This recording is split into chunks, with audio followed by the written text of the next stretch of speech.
Depuis des semaines, Vladimir Poutine a massé plus de 100 000 soldats à la frontière ukrainienne. Le président états-unien Joe Biden, lui, met en garde contre une invasion russe. Y aura-t-il une nouvelle guerre en Ukraine? Derrière les discours, quelles sont les intentions des uns et des autres? Avec nous, 3 spécialistes pour parler de cette drôle de guerre qui nous annonce, mais qui n'arrive pas, en tout cas pour l'instant. Marie Dumoulin, bonjour. Bonjour. Vous êtes directrice du programme Europe élargie au Conseil européen des relations étrangères, spécialiste de la Russie. Anna Colin-Lebedev, bonsoir. Vous êtes enseignante-chercheuse à l'Université de Nanterre et spécialiste de l'Ukraine.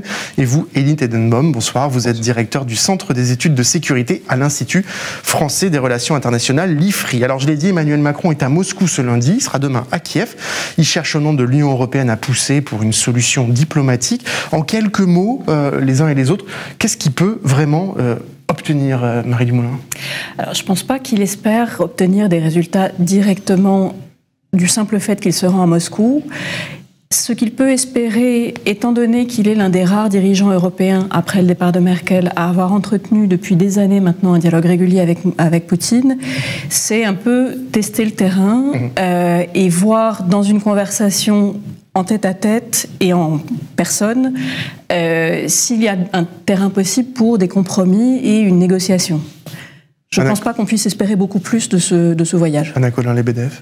Je pense qu'on pourrait ajouter que justement le timing de ce voyage, Moscou et Kiev, successivement, est aussi un symbole très fort pour signifier ce que la France cherche à montrer dans la région. C'est que oui, il faut parler à la Russie, mais il faut également prendre en compte à importance égale l'Ukraine. Elie Tenenbaum, pas de résolution miracle là ce soir ou demain de ce qui se passe en ce moment. Non, c'est clair, mais je suis d'accord là qu'on est à un moment où Poutine a mis la barre très haut en fait depuis le mois de décembre. On va y revenir, ils ont placé leurs exigences en fait, et jusqu'à présent on voit pas ce que on pourrait offrir à la Russie qui permette de réduire l'escalade. Donc l'une des raisons de ce voyage et ce qu'on peut en espérer, c'est que Emmanuel Macron revienne peut-être avec une idée un peu plus claire de qu'est-ce qui pourrait, sans être une acceptation totale et non négociée des exigences qui sont effectivement inacceptables, qui ont été posées par la Russie, mais voilà, qui pourrait quand même permettre la désescalade. Là, aujourd'hui, on voit bien les attentes de la Russie, mais on ne voit pas comment on pourrait y répondre de manière acceptable. Et c'est un petit peu le sujet. On va y revenir justement aux demandes de la Russie de façon précise, mais pareil, à vous trois, sujet compliqué et donc question forcément simple, mais que tout le monde se pose. Est-ce qu'une guerre en Ukraine est imminente? C'est le discours qu'ont tenu les Américains depuis maintenant le mois de novembre, et ils ont toujours eu comme horizon de temps la fin du mois de janvier ou le mois de février. Jean-Yves Le Drian encore la semaine dernière, c'est imminent. Ces affirmations reposent sur des renseignements dont disposent les Américains, qu'ils ont probablement partagés avec leurs alliés, mais dont nous, grand public, on ne dispose pas.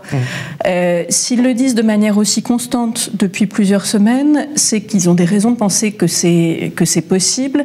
Ça pose la question quand même des intentions de la Russie. Est-ce qu'elle est en train de construire une pression pour obtenir des choses par une négociation, ou est-ce qu'elle attend le prétexte opportun pour intervenir militairement en Ukraine? C'est quelque chose qu'on ne sait pas, et c'est quelque chose que peut-être Macron pourra essayer de sentir dans ses contacts avec Poutine.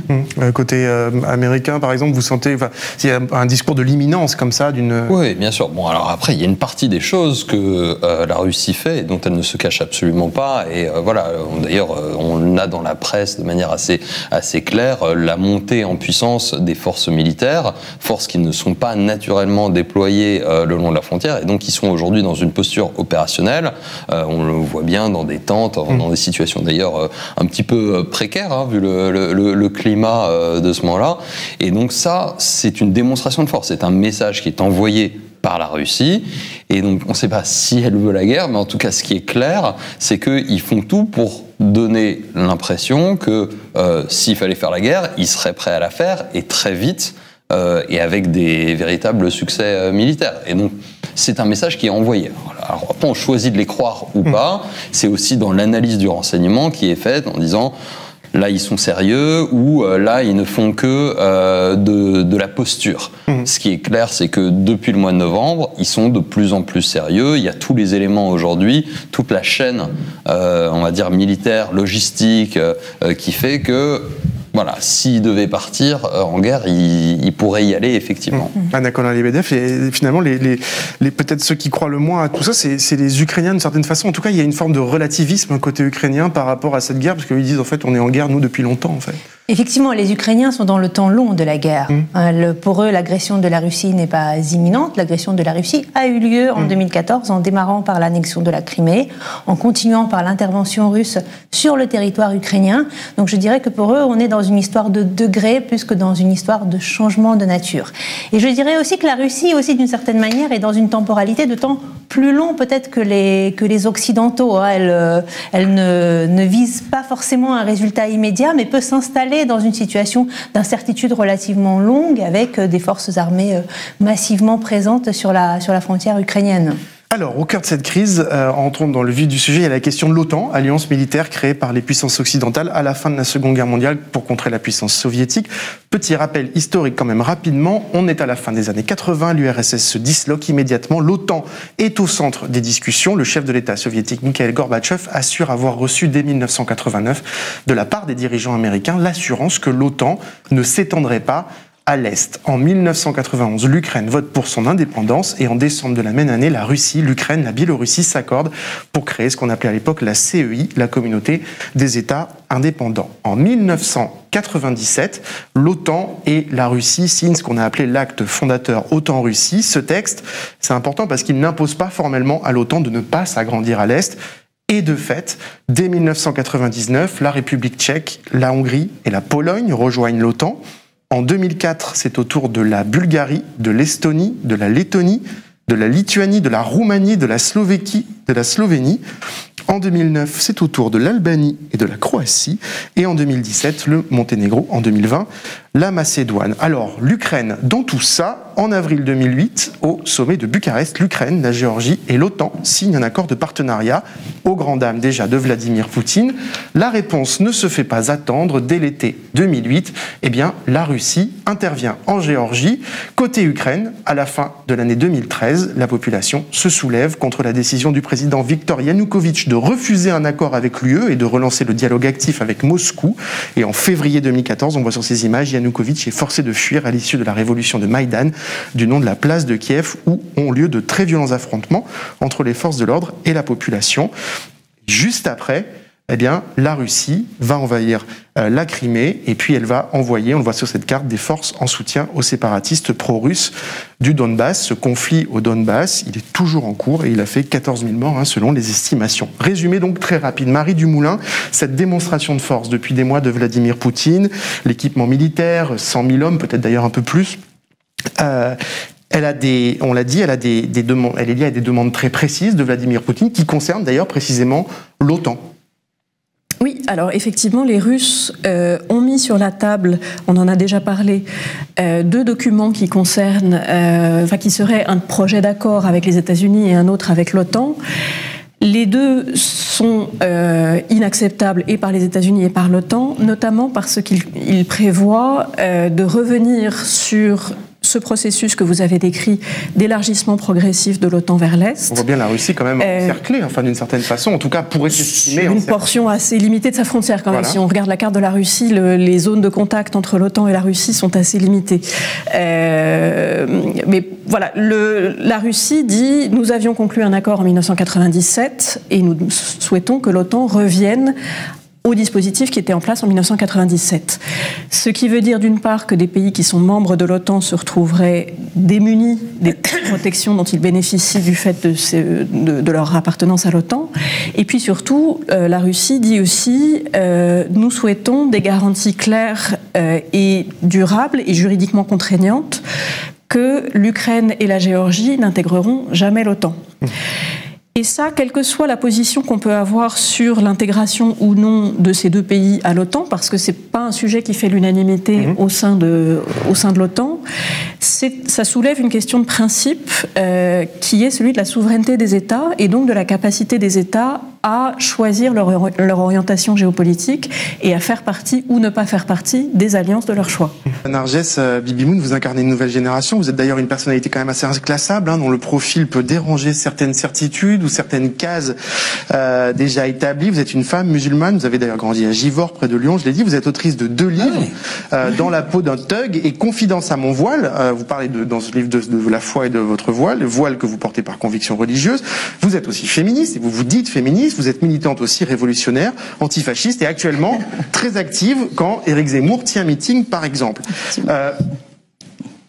Avec votre voile, avec qui vous êtes, vous entendez chaque jour énormément de discours sur vous dans l'espace public, souvent pas très flatteurs d'ailleurs.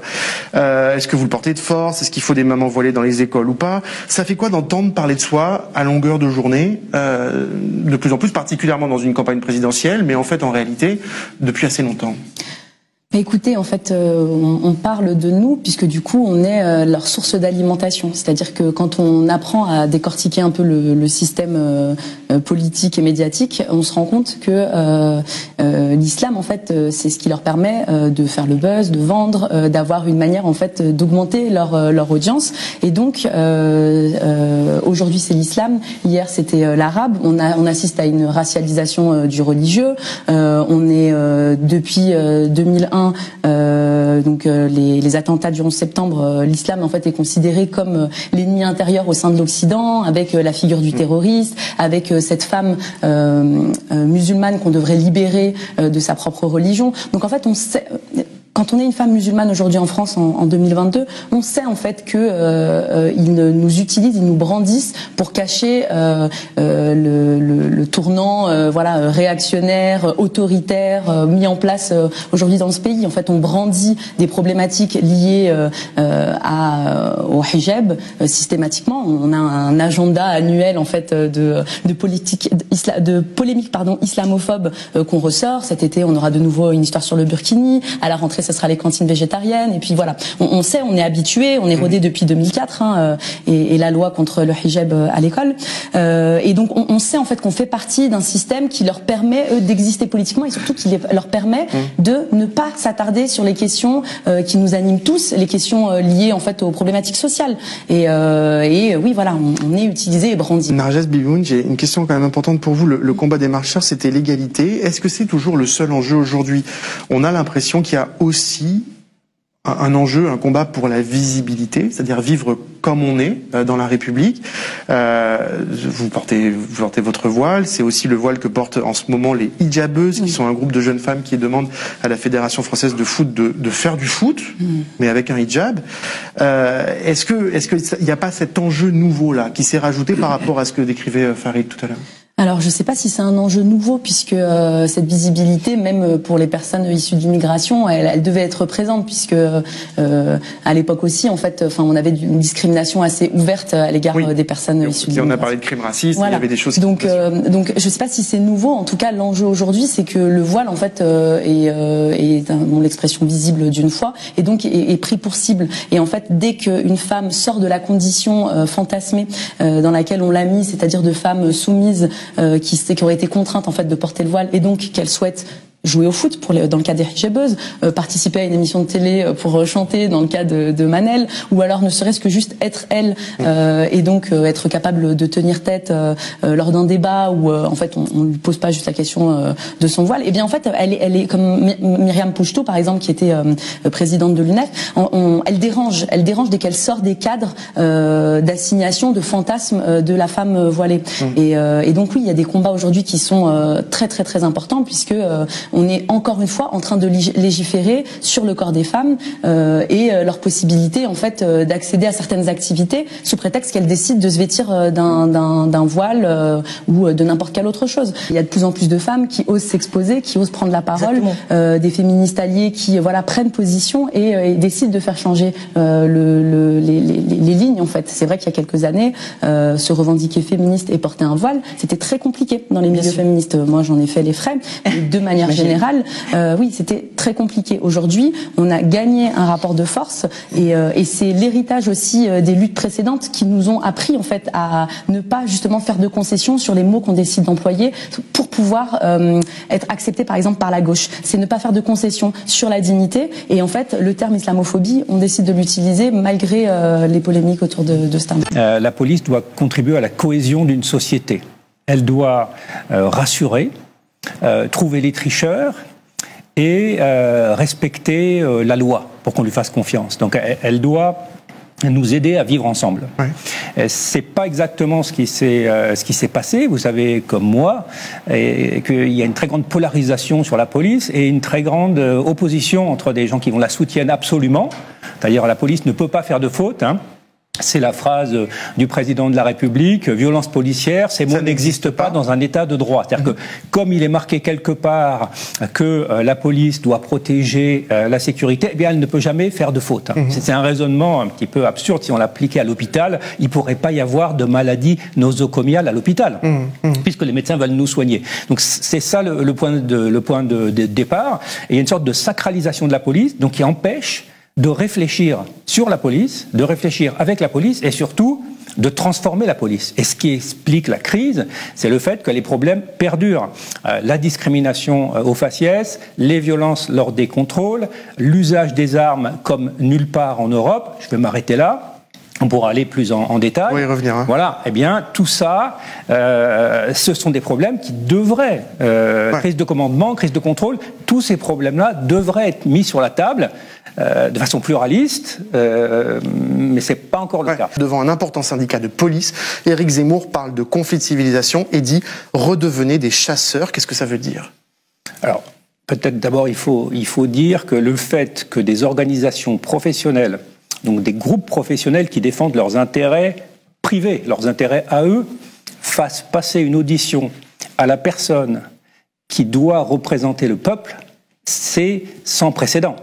Parce que ce qu'on attend évidemment du président de la République, c'est pas qu'il représente les professions, c'est qu'il représente la nation. D'ailleurs, c'est en général ce qu'ils ont l'ambition de faire. Bon, voilà, ça c'est la première chose. Et ensuite, bon, c'est vrai que les propos d'Éric Zemmour sont des propos qui incitent à l'affrontement civil et là à l'affrontement des policiers avec la population. Donc il met à l'index les musulmans et il dit effectivement, c'est sa grande thèse de la remigration, etc. Donc il y a un conflit de civilisation. Donc en fait, il engage les policiers à faire un usage de la force et de leur pouvoir sur une base qui n'est pas légale. Donc on sort complètement du cadre des polices démocratiques, donc qui sont guidés par les règles de droit. C'est ça la différence entre la démocratie et les régimes autoritaires. C'est le fait qu'il y a des règles de droit qui codifient précisément l'action de la police. Et lui, ce qu'il dit, c'est qu'en fait, comme il y a une guerre de civilisation, en fait, tous les moyens sont bons. Et alors, l'autre confirmation de cet événement, eh bien, ce sont de grandes convergences de points de vue sur la question de la légitime défense des policiers. Éric Zemmour. On assouplit la règle de la légitime défense pour tout le monde et en particulier pour les policiers. Les policiers ont toujours une présomption de légitime défense, c'est-à-dire que ce ne sera plus au policier de prouver son innocence, mais ce sera au parquet, au juge, de prouver la culpabilité du policier. Marine Le Pen, les mêmes mots. Nous devons, à l'égard des fonctionnaires obligés de réagir pour protéger leur vie ou celle de leurs collègues, établir une présomption de légitime défense. Et même une présomption de légitime défense renforcée lorsque vous usez de vos armes. Et Valérie Pécresse, candidate Les Républicains, qui leur court après. On a besoin aujourd'hui que vous soyez confortés dans la possibilité de vous défendre si vous êtes attaqué par des gens qui sont ultra violents, même s'ils ne sont pas toujours armés. Sébastien Rocher, on a là un alignement politique, idéologique presque parfait. Oui, donc il y a une droitisation, une extrême droitisation pour ce qui concerne les Républicains du discours. On n'avait jamais entendu ça. Jamais entendu ça. Ouais, cet alignement parfait des planètes, on n'a jamais entendu ça. Alors l'idée, si vous voulez, que des policiers violents améliorent une société, c'est une idée qui est complètement fausse. Ça s'appelle aux États-Unis l'immunité qualifiée. On ne peut pas poursuivre, c'est quasiment impossible, sauf mouvement d'opinion extraordinaire, comme on l'a d'ailleurs vu, c'est impossible de poursuivre un policier et de le faire condamner. Donc, à partir du moment donné où vous dites... C'est ça qu'ils veulent installer, là. Voilà, à partir du moment donné où vous dites, ben voilà, les policiers vont être armés, leur armement renforcé, et ils ne seront pas tenus comptables de leurs actes. Donc là, vous sortez complètement du fondement des démocraties, qui est la responsabilité individuelle devant le droit pénal. Et donc, y compris ce que dit Valérie Pécresse sort de ce cadre-là. Complètement. Il faut dire qu'elle a dans son équipe Éric Ciotti qui proposait Guantanamo, qui est en fait un système de détention illégal. Donc, bon, il y a des éléments qui sont sérieusement problématiques. Et c'est pour ça qu'encore une fois, il y a ce clivage. Comment on fait une nation autour de clivage? Comment on réunit avec des propos aussi clivants. Et c'est la thèse de votre livre, on va y revenir dans un instant, et je voulais quand même parler d'Emmanuel Macron. On a vu son ministre de l'Intérieur, Gérald Darmanin. J'ai repris le programme d'Emmanuel Macron en 2017 sur la police. C'était principalement une police de sécurité quotidienne. Ça a longtemps été le message principal de sa campagne. Et en fait, on a eu un quinquennat très dur, répression policière contre les mouvements sociaux, des gens mutilés, on en a beaucoup parlé au moment des Gilets jaunes, la recréation des brigades à moto qui avait été supprimée en 86 après la mort de Malice Oussekine, des violences policières, vous l'avez dit, dont le gouvernement a même refusé de parler, et vous l'avez dit aussi, des instances internationales qui s'alarment de ce qui se passe en France à ce sujet. Quel bilan on peut tirer de ce quinquennat? Est-ce qu'il a aggravé justement cette crise de confiance d'une partie de la population avec la police? Alors en matière de police, c'est vrai qu'on ne peut pas dire qu'il y ait eu des progrès, malheureusement. Bon, moi j'y ai un peu cru, comme un certain nombre de personnes pendant la campagne, à cause du programme. C'est-à-dire que le programme, il disait on va faire une police de proximité, faire une police proche des élus, qui rendait compte à la population, qui sait travailler en partenariat dans une optique de prévention. Et on se retrouve avec une police qui, effectivement, c'est très bien symbolisé. La crise des Gilets jaunes, c'est 30 mutilés. Il n'y a pas de pays d'Europe qui a mutilé 30 personnes en 6 mois. Ça n'existe pas. Voilà, donc, avec quoi? Avec des armes qu'aucune des polices civilisées n'utilise de manière régulière, donc les grenades à fragmentation, qui envoient des palais, et puis les LBD. Et la deuxième chose, la reconstitution des braves. Alors, il y a 2 épisodes. Un, c'est la nécessité, je dirais, pour le préfet de police de Paris d'avoir des instruments, on va dire, mobiles qu'il a constitués ad hoc. Et puis, avec Monsieur Lallement, la consolidation et l'institutionnalisation, l'inscription dans les organigrammes des braves motorisés. C'est complètement différent, entre recourir à des moyens exceptionnels dans une période de crise exceptionnelle, celle des Gilets jaunes, et en faire un outil standard du maintien de l'ordre, c'est complètement différent. Donc de ce point de vue-là, je dirais que le bilan est malheureusement délicat. Et si on regarde le nombre de morts par an, qu'on compare le nombre de personnes tuées par la police, qu'on compare le mandat de Macron à ses prédécesseurs, malheureusement pour M. Macron, c'est également pas à son crédit. Dans ce livre, vous écrivez, parce que c'est des débats, on a parlé d'Emmanuel Macron tout à l'heure, les pratiques discriminatoires de la police, ce ne sont pas des faits isolés, je vous cite, elles sont systémiques et endémiques. Vous faites la liste et vous dites toutes les études sur les discriminations policières, l'INED, le CESDIP, les études qui ont été faites au niveau européen, les études du Défenseur des droits, toutes prouvent qu'il y a un biais ethnique. Oui. C'est encore contesté dans le débat public, ça. Oui, il n'y a pas d'éléments matériels qui permettent de contester l'affirmation que la discrimination dans la police française est endémique et systémique. Il n'existe pas de documents publiés par aucune autorité publique ou par aucun groupe de chercheurs qui dirait le contraire. Le cœur de la mécanique, il est assez simple, c'est que ce sont les contacts avec la police qui forment les idées qu'on a de la police, mais également de l'État. Pourquoi? Parce que quand vous êtes contrôlé de manière injuste au nom de la loi, c'est-à-dire qu'au nom de la loi, on vous discrimine. Comment vous pouvez croire dans la loi? Comment vous pouvez croire dans le système électoral? Donc la manière de travailler de la police en France a des effets qui sont catastrophiques sur les adolescents. Et donc moi, ce que je propose... Vous dites que la discrimination, ça commence à 12 ans. Ça commence à 12 ans, et vous comprenez pourquoi... C'est-à-dire qu'à 12 ans, quand on est un garçon racisé, on passe du stade d'enfant à un autre stade. On apprend qui on est, on apprend sa valeur pour la société, on apprend sa valeur pour la police, et donc les enfants en déduisent que c'est leur valeur pour l'État. Ils comprennent qui ils sont pour l'État, ils comprennent qu'ils sont des citoyens de deuxième classe, et à ce moment-là, ils croient moins à l'utilité du vote, ils croient moins à la laïcité, et ils croient moins que le président de la République est capable de faire un travail important. Et je vais redire un mot sur quand même systémique et endémique. Ce sont des termes qui ont été... le mot systémique est questionné. Mais il n'y a malheureusement pas de doute, parce qu'on a fait des études dans différentes parties de la France, quasiment toutes les grandes villes de France. Et dans toutes les grandes villes, on trouve une discrimination policière sur une base ethnique. Ça ne veut pas dire que tous les policiers discriminent à tous les moments. C'est pas ça. Hein, mais c'est le système produit partout de la discrimination. Et donc c'est pour ça que je l'ai appelé endémique. Il est partout.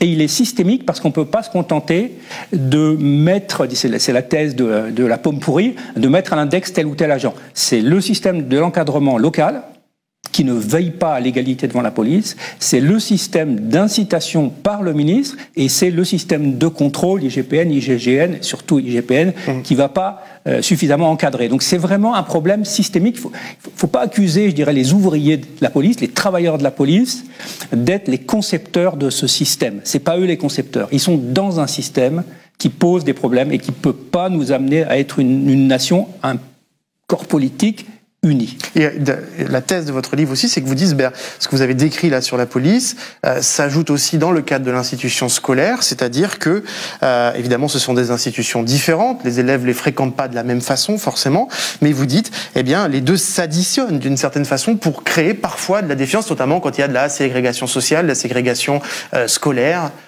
Oui, la matrice politique qui nous est présentée de façon récurrente, c'est l'idée, voilà, la police sera un moule pour les bons citoyens. Et la police veillerait à l'égalité devant la loi et puis à arrêter les tricheurs, en fait. Et ce qu'on voit, c'est que aujourd'hui, déjà, parler des problèmes côté police, mais c'est exactement la même chose côté école. On peut avoir de la ségrégation à l'école, ségrégation ethnique, donc une concentration des minorités dans certains établissements. C'est concentration de minorités ethniques, mais aussi des milieux défavorisés. C'est particulièrement le cas à Paris, mais c'est le cas dans toutes les grandes villes. Et en fait, cette condition scolaire fait qu'on ne peut plus croire à la République. Quand vous êtes, et vous voyez que 60-80% des élèves sont d'origine étrangère, qui n'ont pas la même couleur de peau que la société majoritaire, et que vous êtes tous dans le même établissement, on peut vous faire chanter la Marseillaise, on peut vous placer plus de drapeaux français, vous ne pouvez pas adhérer à un modèle comme ça. Quand vous vivez la ségrégation, vous ne pouvez pas aimer les symboles du système qui vous discrimine. Donc le vrai problème, c'est un problème d'égalité à l'école, d'égalité devant la police. Et c'est des problèmes, j'aurais aimé personnellement qu'on en parle pendant la campagne. Sébastien Rocher, vous êtes d'accord là-dessus sur le fait qu'une grande partie de la colère des policiers viendrait de leurs conditions de travail, d'une certaine façon, de la politique du chiffre, et sur cette idée que vous avez exprimée aussi. Alors, les policiers sont très à droite, voire à l'extrême droite. Donc, il y a un effet de sélection vers des métiers qui semblent des métiers dans lesquels on peut courir, attraper des gens, ni des virils, de l'action, etc. Donc il y a un mécanisme d'autosélection. Ça n'a pas toujours été le cas. Ça n'a pas toujours été le cas. Non, non, non. Et puis après, il y a une culture qui s'est formée. Moi, je pense qu'elle s'est formée sur une vingtaine d'années, parce que la police n'a pas toujours été comme ça. Les syndicats de police, après mai 68, réclamaient un code d'éthique dans la police nationale. Il faut quand même s'en souvenir. Donc, quand il y a des syndicats progressistes, c'est possible. Donc, il y a une culture qui a été formée autour, justement, de l'usage de la force. Notamment le LBD, c'est vraiment le symbole de cela, de son usage, et c'est cette culture-là maintenant qui va être très très très difficile à défaire, parce que c'est pas juste les chefs, c'est une façon de travailler qui est inscrite dans les règlements, dans les habitudes, dans les routines, dans la manière dont la police est encadrée. Est-ce qu'un président de gauche, il peut réformer la police ? Un président de gauche peut, s'il est capable de cibler des objectifs concrets. Je ne pense pas que ce soit le cas aujourd'hui, et des objectifs suffisamment précis et limités, même si le diagnostic d'une réforme générale est sympathique. On sait qu'en 5 ans, on peut faire peu de choses. Donc la question, c'est, on commence par la cave ou le grenier. La première, ce sont bien sûr les vacances à Ibiza du ministre de l'Éducation nationale Jean-Michel Blanquer, révélé par Mediapart le 17 janvier dernier, en pleine polémique, on s'en rappelle, sur l'insuffisance du protocole sanitaire contre le Covid à l'école. Hélène, que disiez-vous dans cette enquête ?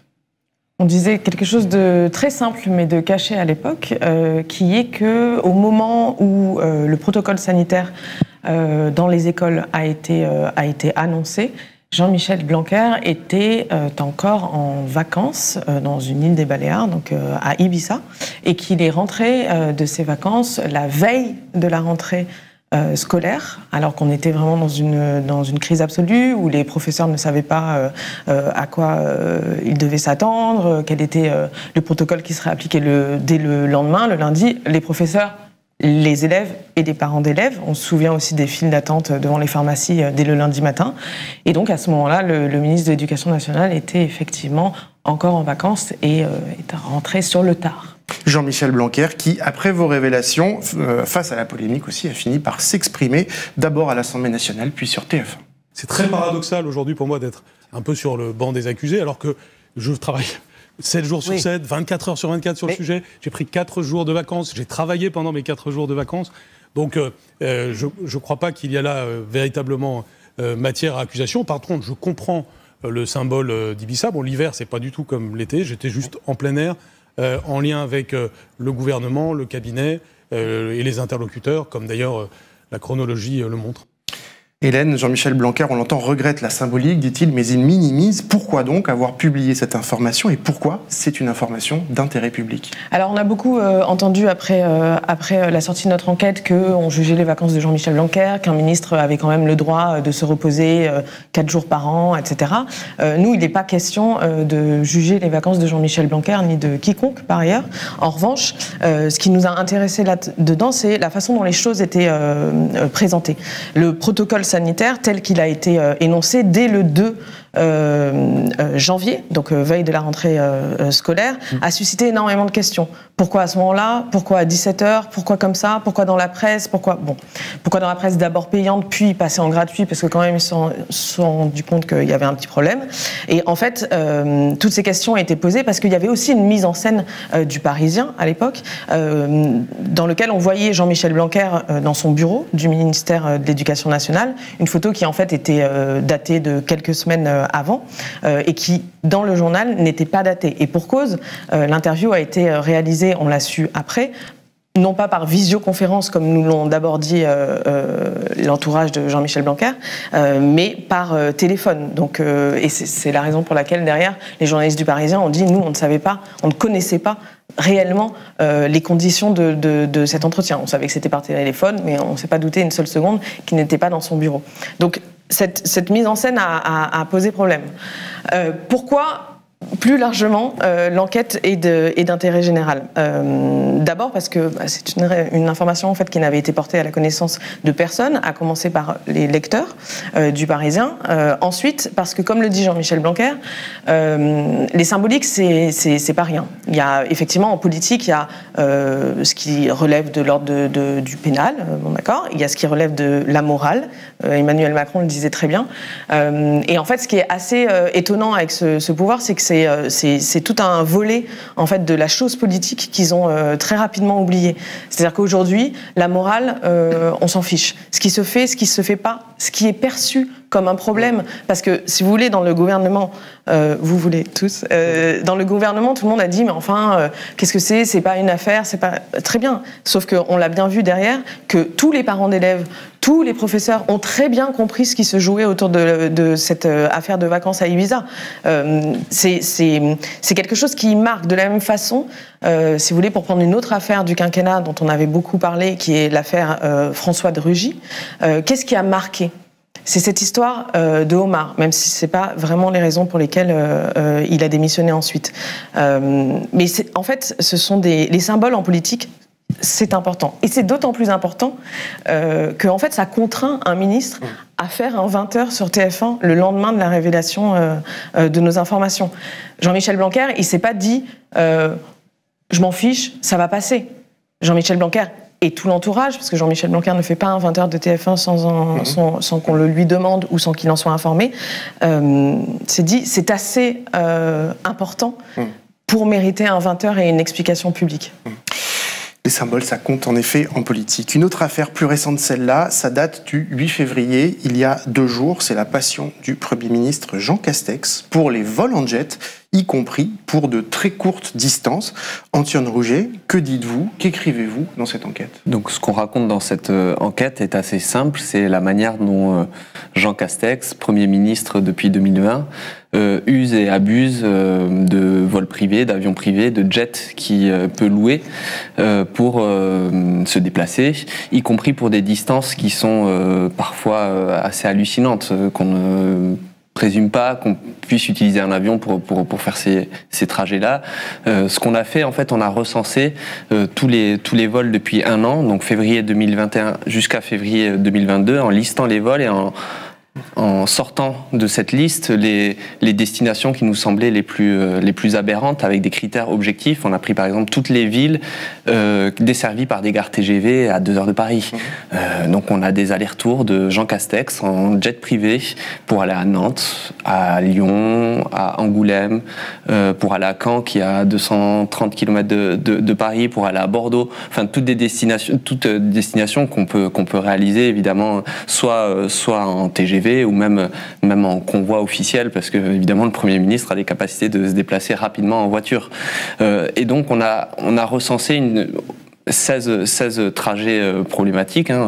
Barbara Pompili a réagi en disant il y en a que 16. Enfin, j'ai envie de dire, même s'il n'y en avait eu qu'un, c'était en soi déjà suffisamment problématique. Et donc on raconte aussi que tout cela a des conséquences financières. La location d'un avion de la République, d'un jet de la République, c'est 5 000 € par heure d'utilisation.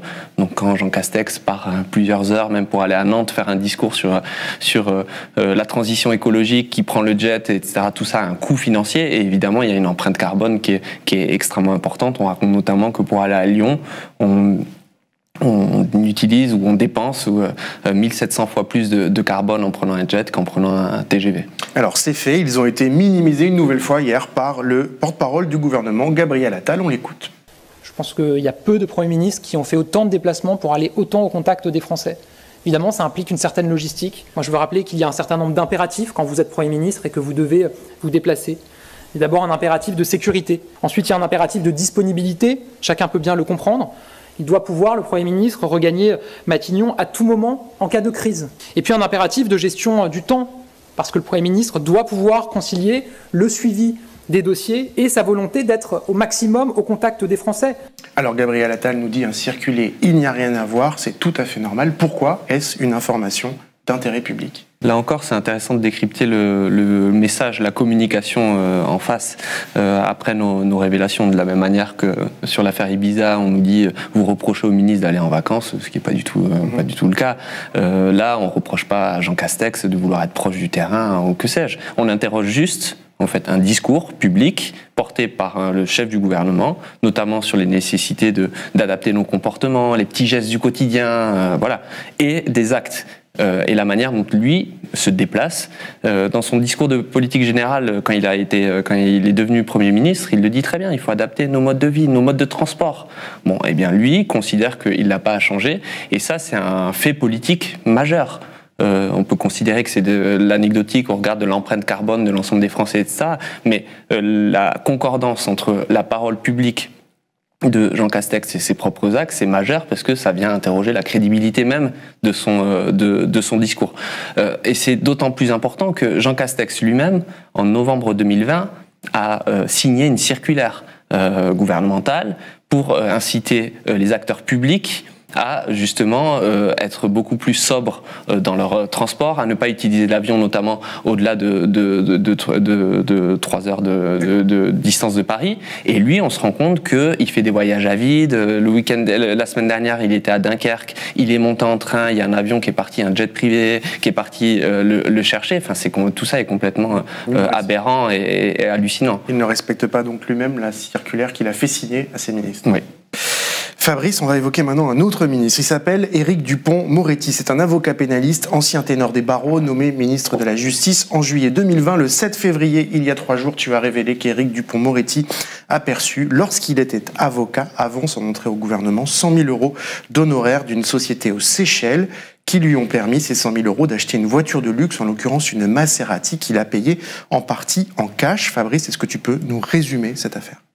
Oui, ça lève un peu un coin du voile sur les pratiques professionnelles de Éric Dupond-Moretti quand il était encore la star des prétoires et l'avocat le plus connu du grand public en France.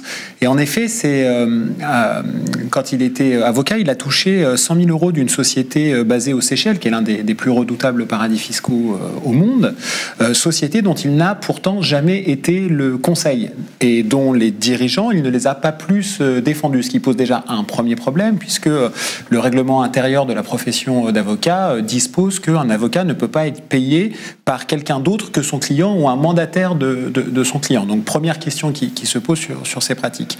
Sitôt ce virement fait par cette société qui n'est donc pas dans l'intérêt de la société aux Seychelles, on découvre que la société en question, en fait, elle est au cœur d'une immense escroquerie boursière, une sorte de mini Madoff à la française qui a plumé des centaines d'épargnants français. Certains se sont retrouvés complètement sur la paille et c'est cet argent-là que Éric Dupond-Moretti découvre. Et sitôt l'argent touché sur son compte professionnel, il le transfère sur un compte personnel qu'il utilise pour aller acheter une Maserati. Il achète la voiture qu'il veut. C'est exactement comme les vacances à Ibiza où François de Rugy mange ce qu'il veut. S'il a envie de manger des homards, c'était évidemment pas ça le cœur de l'enquête. Mais pour acheter ce bolide de luxe, une Maserati à 95 000 €, dans un autre paradis fiscal, Monaco, dans un garage dans lequel il n'est pas client et dont il paye une partie non négligeable, 20 000 € en espèces. Somme qu'il n'aurait pas pu dépenser en cash en France d'après la législation. On est en 2013.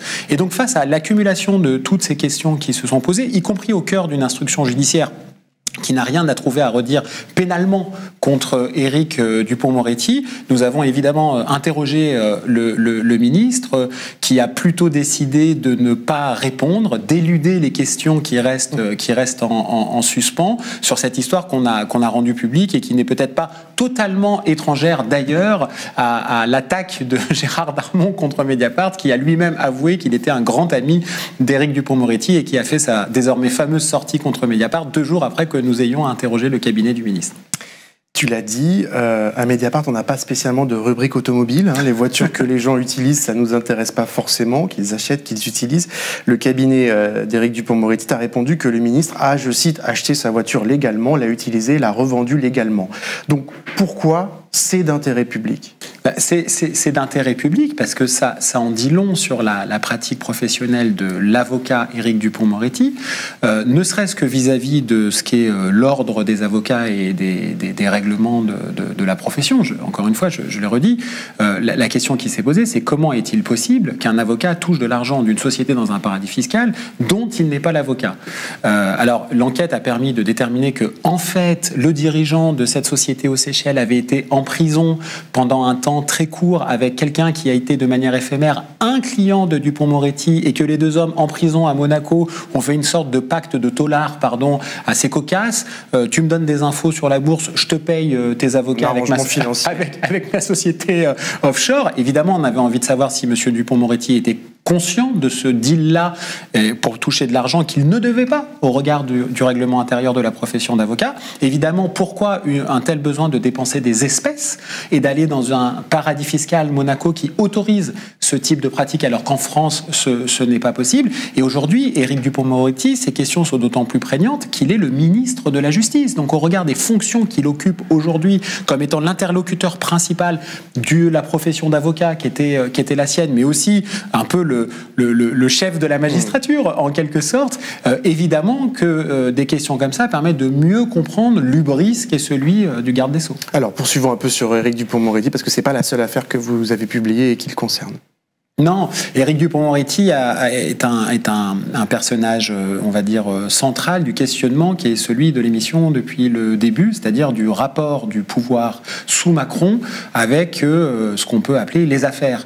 Et on a quand même, et c'est inédit dans l'histoire de la République, un ministre de la Justice qui est aujourd'hui mis en examen pour un délit présumé, il est présumé innocent, qui s'appelle la prise illégale d'intérêt. En 2 mots, c'est très simple, on a déjà parlé sur ce plateau. Le ministre de la Justice Dupond-Moretti est soupçonné d'avoir utilisé les moyens de son ministère, en l'occurrence les moyens disciplinaires, pour régler des comptes avec des magistrats avec lesquels il était en guerre professionnellement et personnellement, des magistrats anticorruption, que ce soit des procureurs du parquet national financier ou un juge de Monaco, Édouard Levrault, dont avec Antoine Rouget, on a raconté une espèce de vendetta qu'il a déployé contre ce magistrat avec lequel il était en guerre quand il était avocat. Et bien cette situation fait qu'il est mis en examen, et en dépit de sa mise en examen et des promesses du candidat Macron en disant moi, dès qu'il y aura un ministre mis en examen, il ne pourra évidemment pas rester au gouvernement, et il est maintenu au gouvernement, et non seulement il est maintenu au gouvernement, mais il est soutenu par le président de la République, qui en Conseil des ministres, d'après ce qui a été raconté et non démenti par des confrères, c'était notamment de BFM TV, le chef de l'État, Emmanuel Macron, a dit « Je ne tolérerai pas que sous mon quinquennat, la justice devienne un pouvoir Or, la structure même de la République française, c'est que par la disposition des choses, le pouvoir doit arrêter le pouvoir et que le pouvoir judiciaire peut être un contre-pouvoir, notamment au pouvoir exécutif.